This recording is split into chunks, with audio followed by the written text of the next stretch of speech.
program. Hey, bud.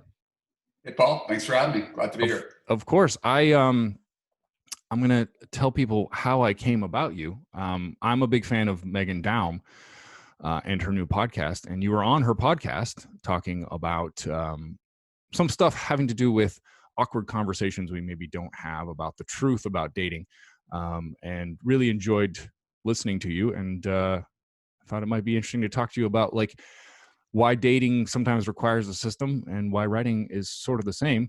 And I think it maybe speaks to me as well. I know that you mentioned to me that you're not as much a fan of your old work, but I got one of your older books, Why You're Still Single, and I like the tone. Like, you have a very matter-of-fact tone. Where does that come from? Well, you and I have considerably different backgrounds, right? I mean, you're Kansas basketball player. I'm New York Jewish, meant to go to law school from the beginning of time. And when I was 20, I took my LSAT, and I was like, I don't think I want to be a lawyer. I kind of had like a freak out moment. I canceled the thing. And I realized that someone could make a living being funny and writing. And it was 1994, I was a senior in college, and friends came on the air. I was like, I want to do that. Someone gets to do that. So for me, it's always been a fear of having a real job has pushed me into, what can I do where I can be paid to be myself, express myself? And there's lots of forms of self-expression. And I was really delighted after 10 years of Hollywood, I discovered this other way I could express myself. But it was always a fear of having a real job that drove me to want to express myself. I can relate. I don't know that I've ever had a real job except for in high school. And it was a similar kind of experience where I thought, this is awful. I don't want to do this. I want to do anything but this. What was the change from Hollywood into writing about dating or coaching people in dating? How did that transition take place? Probably like all transitions, it doesn't happen overnight. I mean, it's an evolution. I joke that I was the most unsuccessful writer in town. And I had like a pretty good claim to it. I was in the first Project Greenlight with Matt Damon and Ben Affleck. I finished in the top 3 out of 7,500 screenplays. I was on the Warner Brothers sitcom writing workshop, top 20 of the AFI Screenwriters Lab. I was a writer's assistant on the TV show with Ellen. I had agents and managers, met at every studio and network, went to UCLA Film School. I did everything you could possibly do except make money. And so when I turned 29 or 30, I was like, this is killing me, right? Pursuing this dream is actually not making me happy. And that, we could bring that back to dating coaching, but realizing that my dream was making me miserable was probably the biggest shock of my entire life. Letting go of the fantasy that I was going to be the next Judd Apatow and having to face reality. All right, what am I going to do now? And so as a transitional thing, again, film school was my transitional thing. I was going to be a professor. While I was there, I got a job answering phones at an online dating company in Beverly Hills. And I would talk to people on the phone, and I was using the product. I was an avid early adopter. And it was very organic. I would help people on the phone, and I was like, oh my God, I got to write a book about this. And I didn't have a plan. I didn't have an agent. And I got really lucky. Unlike my Hollywood career where I was very close to success, I got lucky in this, and my book hit when online dating was going mainstream for the first time. And so 2003, I got mentioned in the New York Times, and then my book came out, and I was CNN, USA Today, Time Magazine, because I was writing people's online dating profiles, and no one ever did that as a business before. And so, it's so much, you create your own luck, but sometimes there's the circumstances that are conducive to your success. What was it like working at I'm imagining when you talk about like this online dating company in Beverly Hills, it has a dystopian feel to me of like people just sitting in cubicles, and they're like, hello, what would you like to do with your date? And then you have to like somehow take them through a script. Nothing could be further from the truth. Okay, good. Because that was a sad vision that I had. Oh, no, I emailed people to be on here. I see someone else with my name on here. I don't know how that's possible. I'm not sure how that is either, but we'll see. But I sent out the link that you sent me, so maybe I sent the host link. Oh, could be. Yeah, we've got two Evans. That's all right. Okay, sorry about that. No problem. It's a little weird seeing my name, but it's not me. I lost my train of thought when I saw my name pop up on the screen. Sorry. What? So basically, it wasn't like you. We're gonna take a quick break to get that settled out. I'm gonna send that person to being an attendee. All right, we're back. Okay, so right, I had this dystopian vision of Gattaca, right, where it was just a bunch of people in a row answering phone calls, but you're saying it wasn't that way. Thankfully. No, I mean this is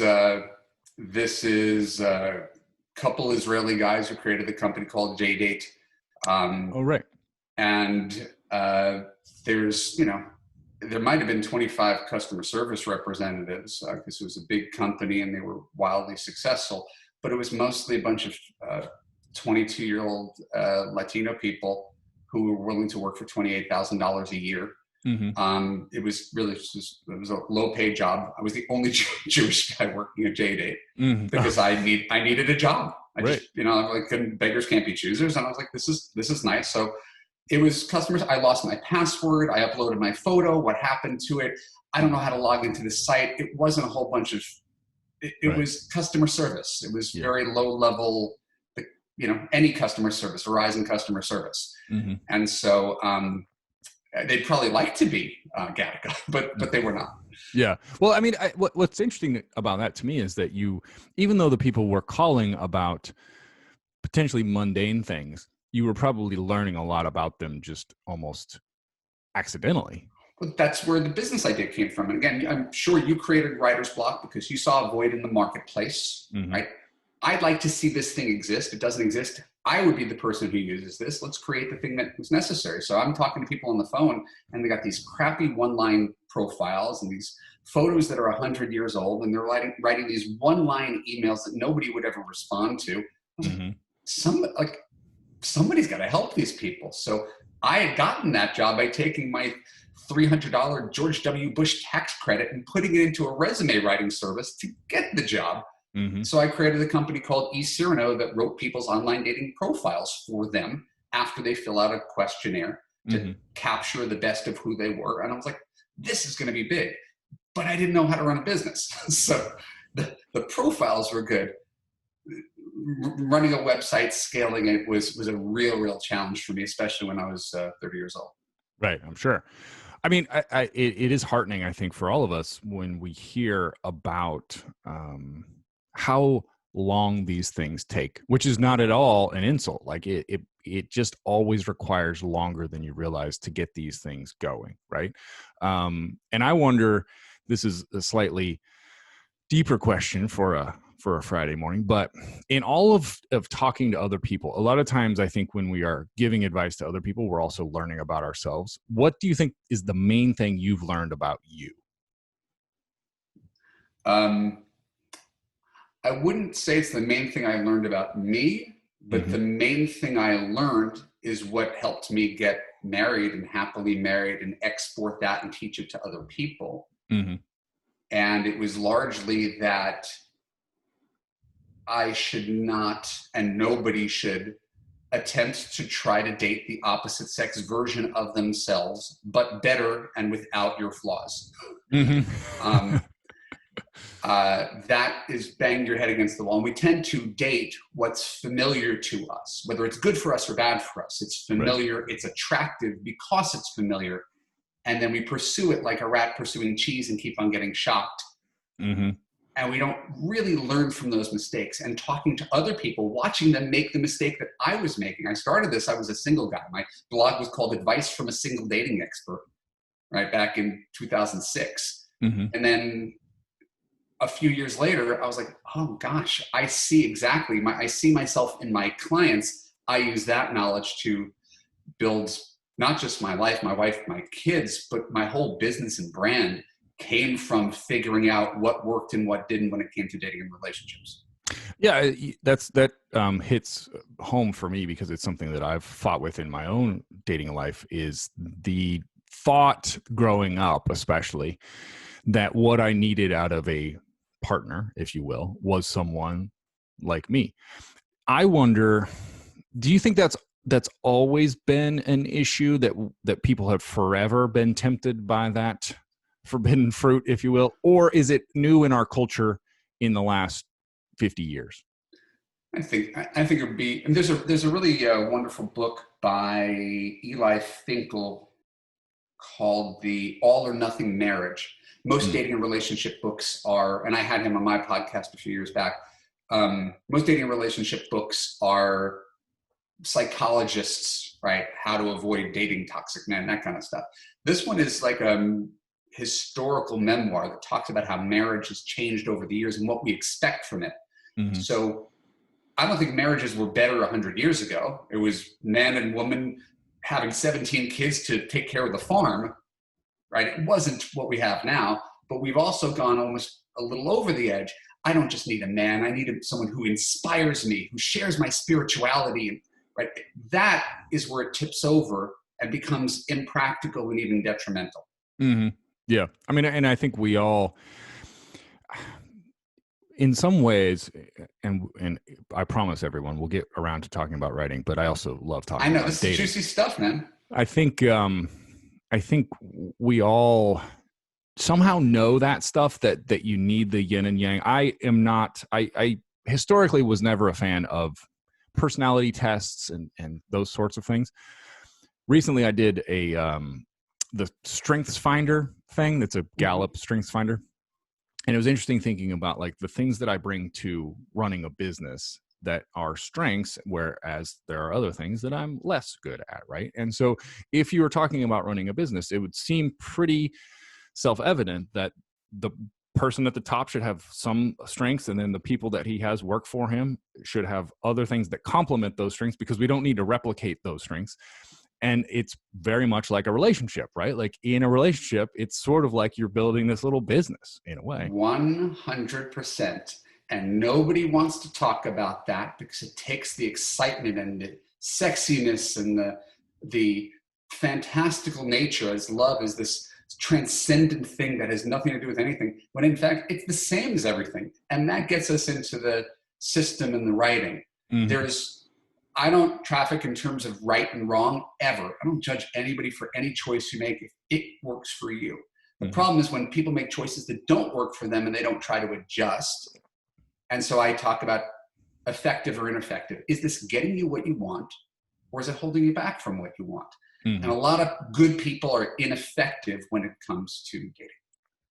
Yeah. So as an example, when I talk to people about writing, a lot of times what I'm talking about actually is setting themselves up to write well. So let's talk about how you're sleeping. What are you eating? What's your routine like? What are the things that are distracting you? It's really less about the writing.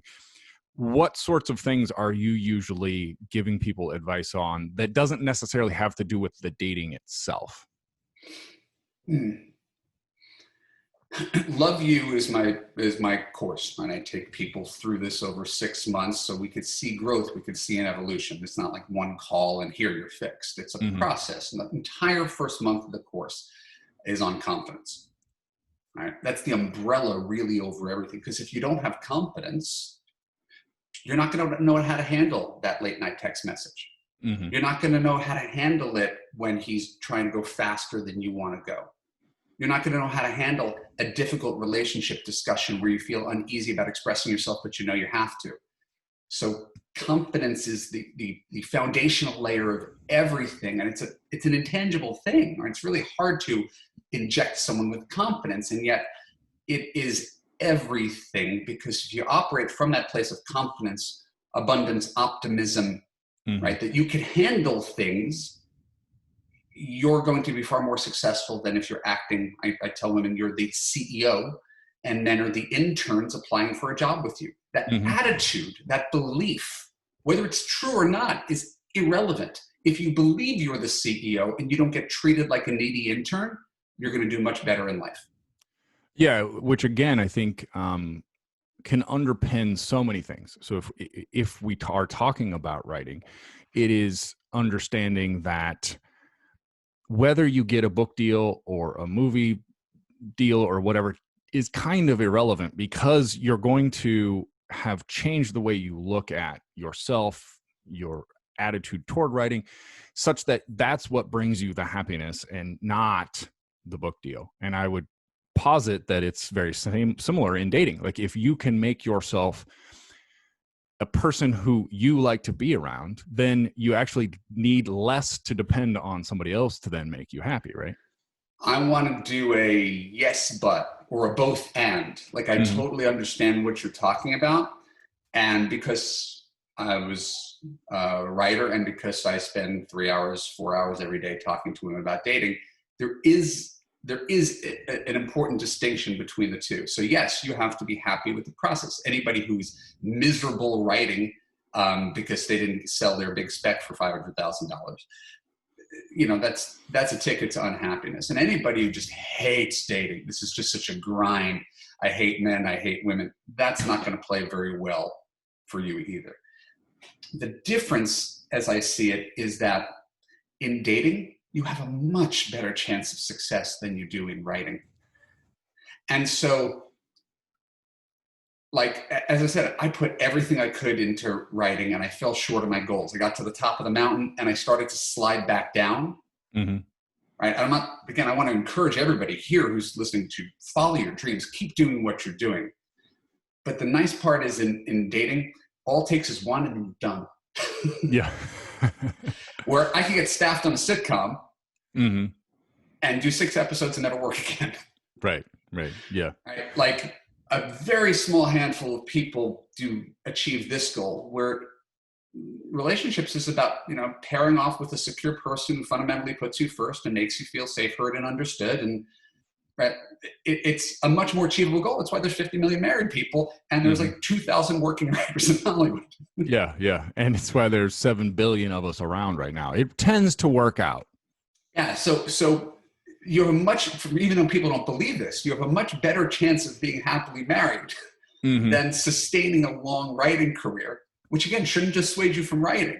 But I try to help people with what's tangible, achievable. Like I really, really believe I could help anybody. Whereas if I were coaching writing, which again was my previous plan, I would help people and say, hey, I'll do the best I can for you. But Hollywood's a beast, man. I mean, don't hold your breath.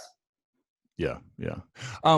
Have you noticed in the time that you've been doing this, a change in psychology because of social media and speedier dating apps? Like when you started, my sense would be that it was mostly things like JDate and Match.com and eHarmony and those sorts of things. And we've, of course, you know, gamified the system to a pretty extreme degree. Have you seen a change in just the way people are, I guess, taking in all of that? Yes, 100%. And it's, I think it's to everybody's detriment. I did a TED Talk about this even because it's so universal and I know I'm fighting against the tide. So think about any form of technology that was created for a good purpose that has a downside, right? We're addicted to our iPhones. Like it's great to be able to connect with you on Twitter, but we know Twitter is a cesspool of negativity, right?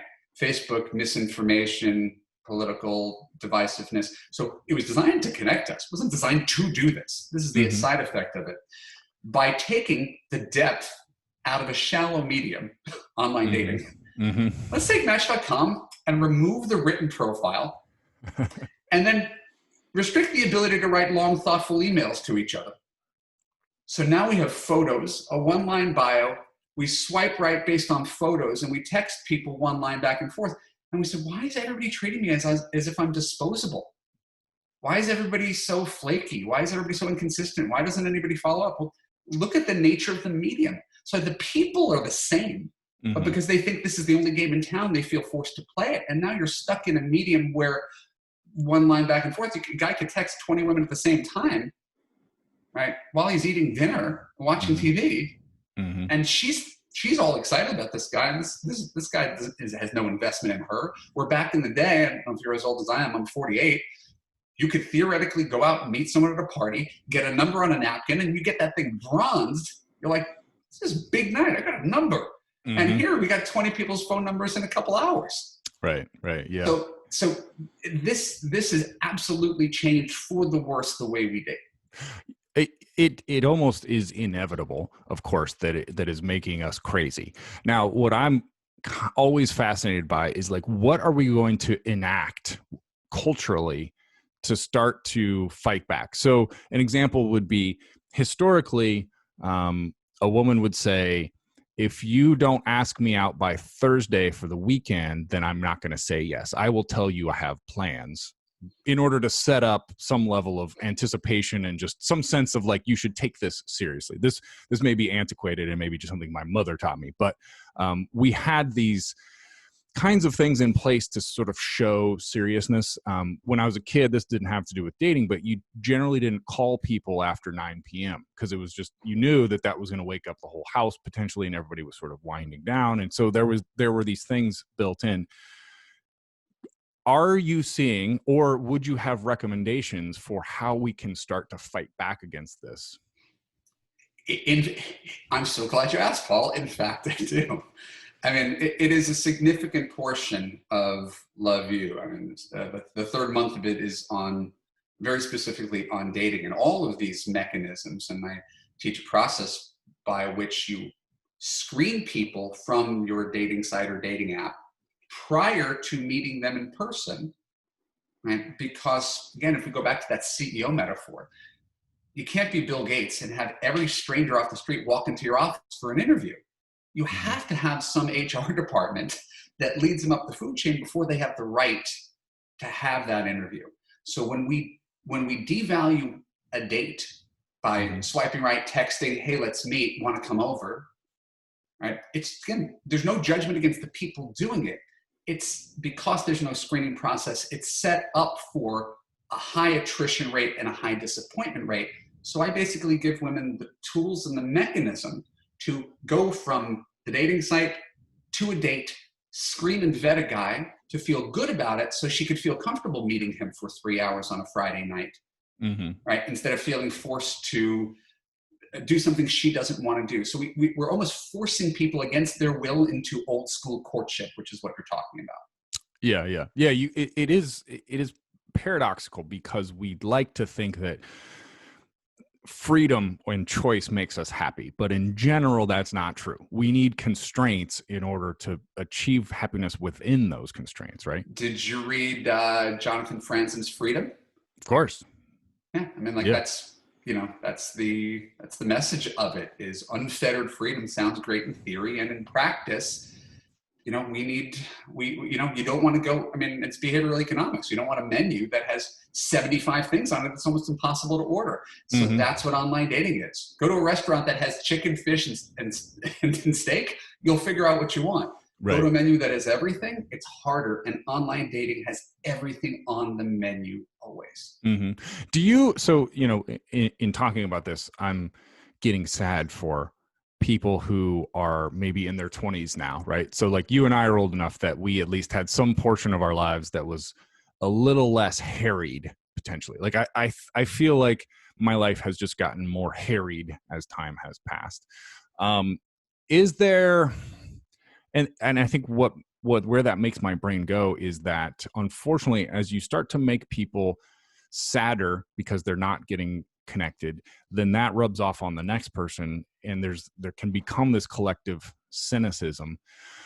Are you hopeful? Are you pessimistic? What about like our chances of just, not necessarily with regard to dating, but just feeling better as a group? I'm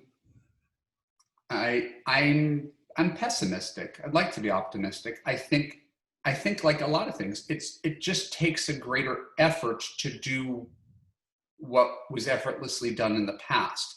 It would be like, you know, not giving in to the chaos on, you know, in politics, climate change, coronavirus. Like, how do we focus on what's right in front of us and what we can control in our little bubbles? How can I raise my kids 8 and 9 to not be, you know, want to become TikTok stars, right? And crave the dopamine rush of being liked, and, you know, by everybody. How do we keep them from that and have their head on straight so they can be resilient for the world as it's going to present in the future?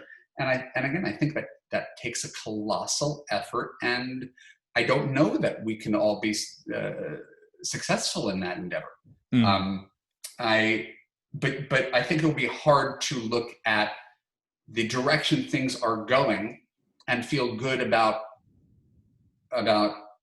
everything, given that this is the internet broke us. Right? I've made my life off the internet. I'm not biting the hand that feeds me. I would not have this made up job if it weren't for the internet. At the same time, if there is a history book, it'll trace the decline of everything to the internet. Yeah, I sort of feel the same way. Whenever I get on a soapbox about the perils of the internet, I'm like, wait a second, Paul, the internet basically made you. Like, how are you going to, like you said, bite this hand? But it is almost like we just sort of set sail into this thing without any guidance, which is fine. Like, that's, we have all made that choice.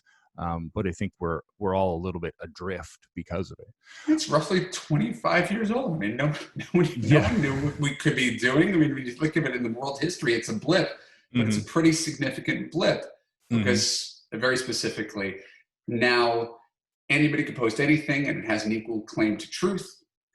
And more importantly, everybody has an opinion. Everybody's got a business. Everybody's got a brand that they have to promote.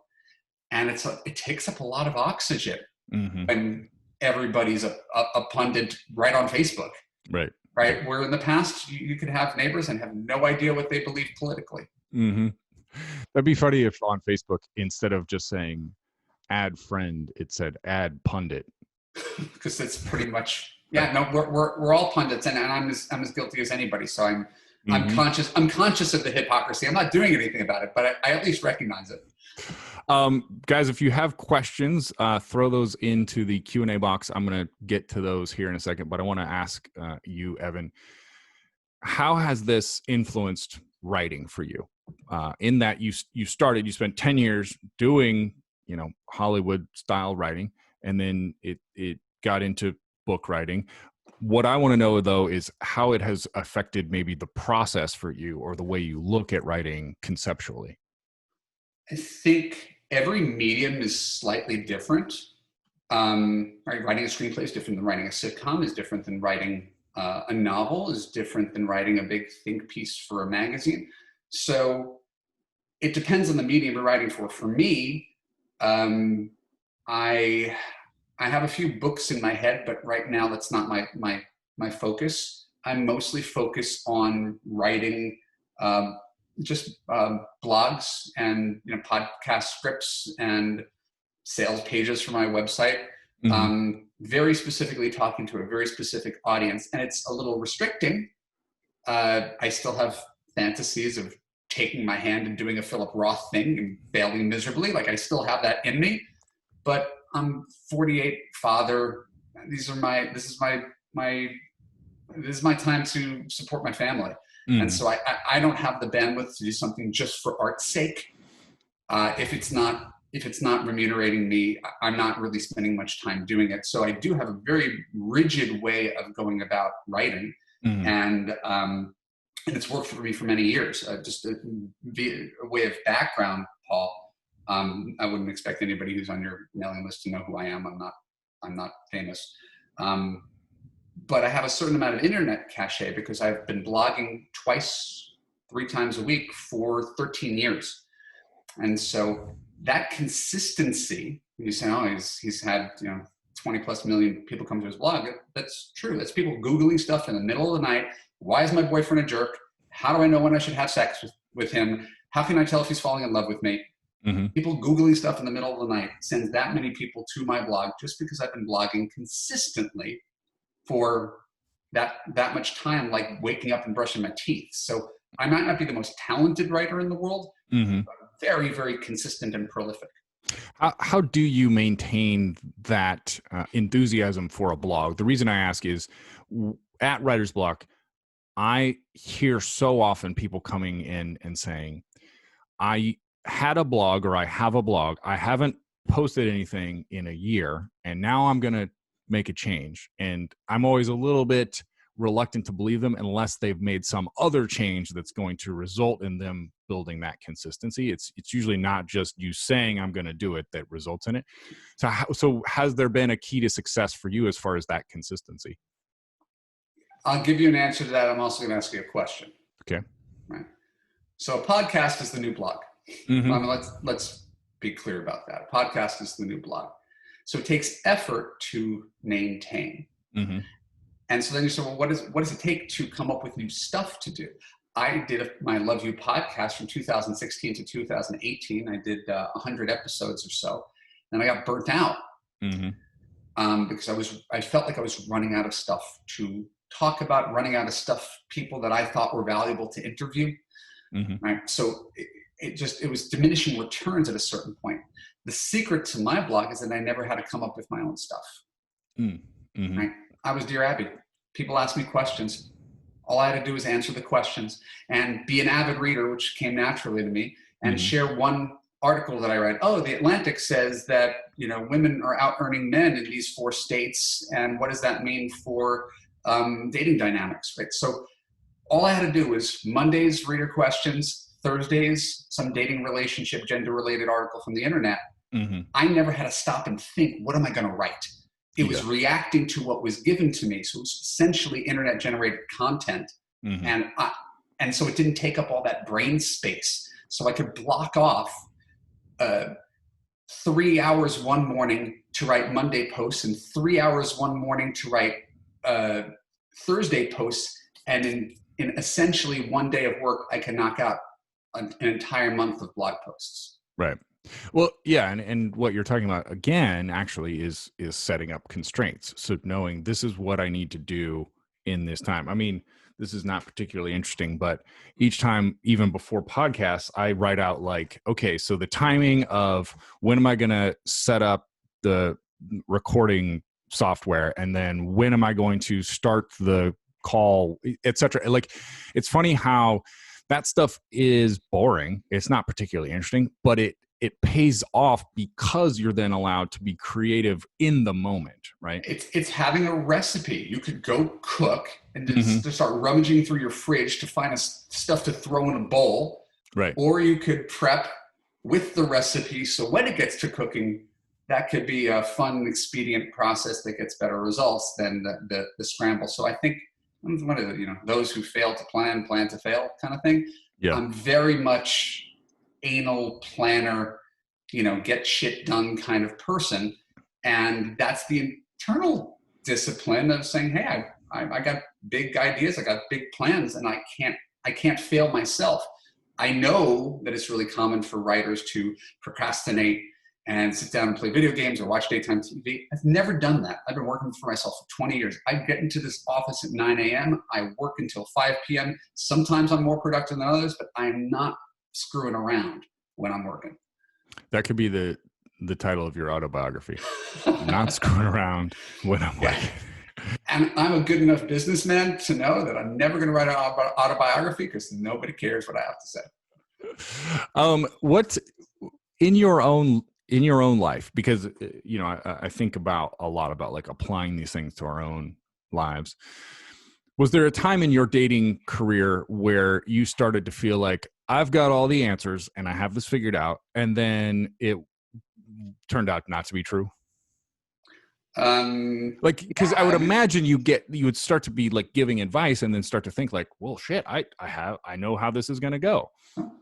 There's a documented record of me because I was dating at the time and I was coaching at the time. I could point to articles where, I wrote an article for Match.com years ago called Last Single Guy Standing, maybe. And I was like 33, 34. Everybody around me is getting married.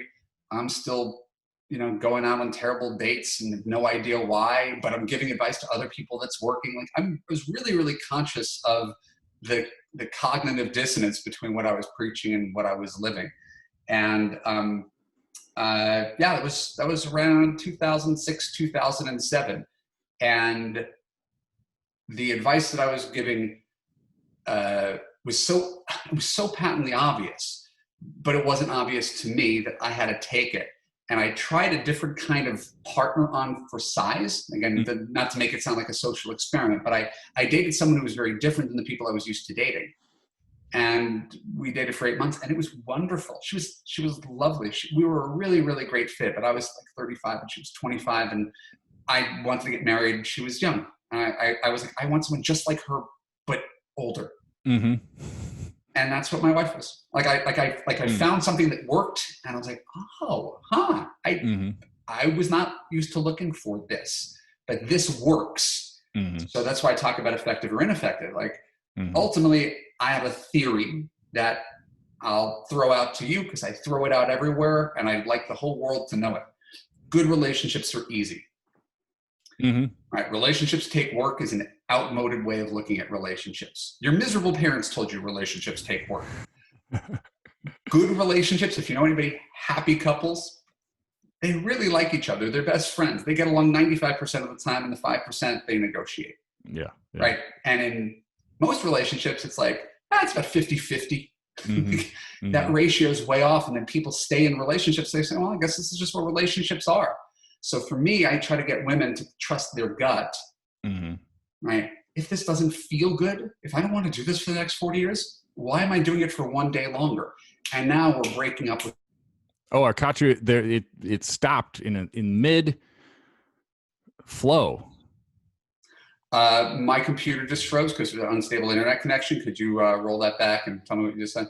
Yeah. So you were talking about the importance of being friends with a person and how relationships are easy. Good relationships are easy. Sorry. Oh, and it cut off while I was doing that. Yeah, you were you were really passionate about it, and that made me sad because we were missed out on some of that passion. Yeah, and I'm sorry. This is the thing I do the most, is really just pointing out how people have been convinced from generations before that relationships are difficult, and you have to stay together for 50 years even if you hate each other. And I think that's an outmoded paradigm. And so now I try to get women to trust their gut, that if you don't feel good within the relationship, if you don't feel safe, heard, and understood, if you don't have someone who prioritizes you and has your back, what is the point of the relationship at all? To have a relationship where 50% of the time you hate each other, and to stay and say, well, that's marriage for you. So we raise the bar higher.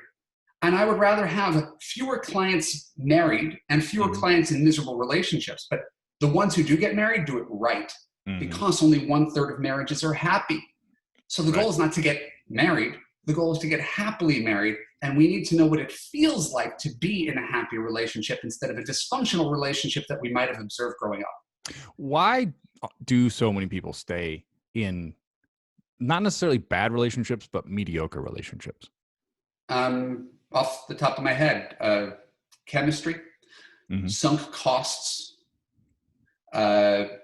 fear of being alone, fear that they can't do any better.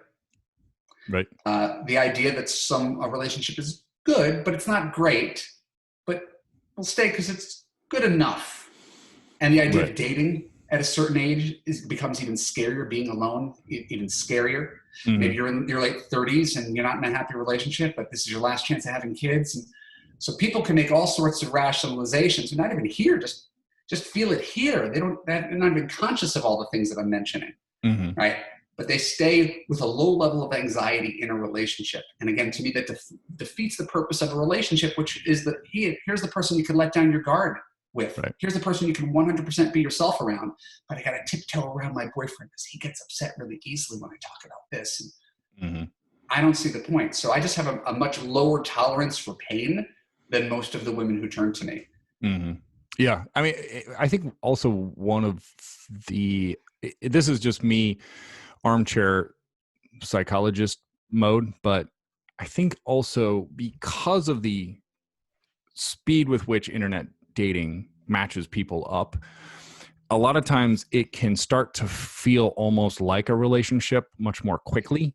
And so then it's easy to just muddle along in something that previously would have required a lot more effort, not in a bad way, but just like it required going to someone's house and picking them up and all of these things. And now it's just a little easier to get caught in this kind of morass. I see a lot of people in the morass. Right. And that's people acting from a place of need. It's an emotion being so much stronger than logic. So that's why my course really tries to teach women to vet men over the course of like 5-6 weeks before deciding whether he's a boyfriend, before deciding whether to sleep with him, as opposed to, we went on 2 good dates, I haven't liked a guy this much in a long time, let's start sleeping together and keep our fingers crossed that we get along. Right. It's the same concept. If you're the CEO, you don't just give someone the corner office because they have a good resume. But that's what we're doing online. We're hiring way too fast and we're firing way too slow. And it's actually the reverse. Hire slow and fire fast. Yeah, it almost seems like we've basically, like, there are certain traditions and mores and all of those sorts of things that were in place that we thought we could just like dispense with. And it turns out that a lot of what we're talking about is old fashioned, but there was a reason that we did it for 10,000 years, right? Something like that. I think there's always the tendency to think that newer is better. And sometimes there's obviously societal improvements that have been made that are a vast improvement over 100, 200 years ago. But to deny that any older generation knew anything is patently absurd. I mean, people have more information now, but they're not necessarily smarter. Imagine America right now with the attitude of the greatest generation, right? The idea that we're Americans, self-sacrifice for country, for kids. Can you imagine that? Right. So we're an individualist society. Everybody's out for themselves, and that extends to how we view politics, and it extends to our careers. No one gets a job at IBM and stays for 30 years to get the gold watch anymore. They're like, oh, I got IBM in my resume. I'm now going to go somewhere else. So it's what are we going to make of that? Is there any value to consistency? Is there any value to loyalty? And again, not loyalty for the sake of stagnation. Like, no one's encouraging. Some people are like, oh, marriage is completely outmoded. I could understand that argument. At the same time, there's a lot of people who are drawn towards building something, and you can't build something if you're always moving. If I continue to go out with 1 or 2 people a week for the rest of my life, that's a choice. You could choose the Hugh Hefner life. It's fine. But to me, having grown up in a family that really loved each other, I wanted more. Yeah, it's a choice. There's not a right or wrong. This is the conversation I had with Megan. Like, Megan definitely doesn't want children, probably doesn't want to get married, and I adore her. I see the world differently. My marriage, my kids, the most important thing in the world. And if all this went away, I still have that, and that's not nothing. Yeah. Evan, I feel like that's a profound and kind thing for us to end on. Thank you for taking the time. Folks, if you have questions about your own dating life, I hope you'll check it out at evanmarckatz.com. That's where you can find more about his online coaching, and maybe check out his books. I know that you're not fond of your books, or not as fond as you used to be, but I've been enjoying this one, which is called Why You're Still Single. I love the subtitle, by the way, Things Your Friends Would Tell You If You Promise Not to Get Mad, which is, I think it's got a lot of validity. It reminds me of a time that I used to try to be professionally funny. And it's not that I disown those books as much as hopefully everybody here who's a writer, you feel prouder of the subsequent works that you produce. That's right. I was, for a long time, my first book came out probably around the same time that this book came out. And in the odd chance that I might need to thumb through it, I will see things like you where I'm like, Jesus, man, that joke was so stupid. What were you trying to do? But I've learned to be a little more forgiving of myself. It was the best I could do at the time. That's right. And we were young and we didn't know any better. That's right. All right, Evan, thank you so much for doing this. Appreciate you having me. Have a good day. Good luck with the writing today.